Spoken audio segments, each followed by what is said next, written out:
Ni Peter na tela nag-iisa itong si Galvan at malalim ang iniisip.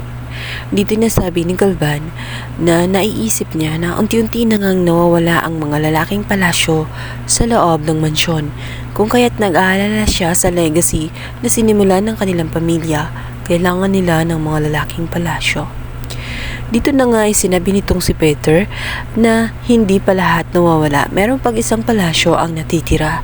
Kaya napatanong naman itong si Galvan kung sino ba. Ito nga ay dahil sa pagkaambisyosa niya at dahil na rin sa sakam niya sa pera, dahil marami siyang iniisip na utang na babayaran, ay wala siyang magawa kundi sabihin ang hindi dapat sabihin.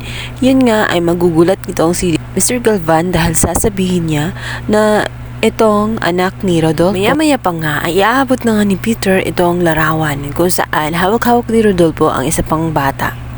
Sinabi nito na hindi lamang si Rebecca ang anak nitong si Rodolfo, ngunit may anak din ito na lalaki.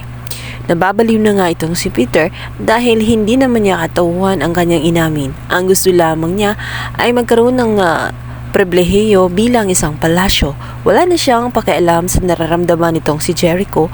Total ayaw din naman sabihin ni Jericho ang katotohanan. Napatanong tuloy itong si Galvan kung siya ba ang nawawalang anak nitong si Rodolfo. Agad inamin nitong si Peter. Nagulat man itong si Galvan, ngunit natutuwa siya dahil pagkakataon na nga niya ito. Kukup-kupin nga niyang isang anak itong si Peter kunwari. Agad ay naniwala nga itong si Galvan dahil desperada na rin siya. Hindi maaari na matatalo siya nitong si Aurora kung kaya't magagamit niya ang anak ni Rodolfo na ito nga si Peter.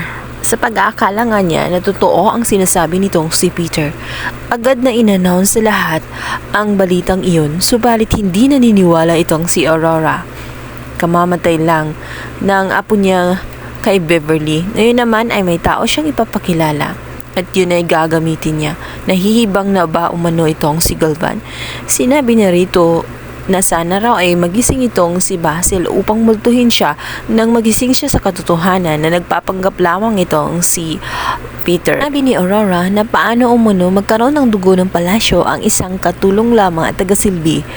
Mababa ang tingin niya kay Peter at sa tingin niya talaga ay isa din itong gold digger na nagpapanggap lamang para maging isang palasyos.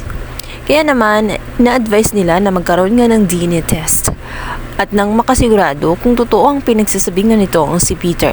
Samantala, si Rebecca ay nagulat din sa kanyang natuglasan sapagkat ang ginawa nga ni Peter ay inangkin niya ang pagkatao na hindi naman kanya. Nagalit din si Jericho sa kanyang mga nakikita. Hindi niya gusto ang mga sinasabi nga nito ang si Peter.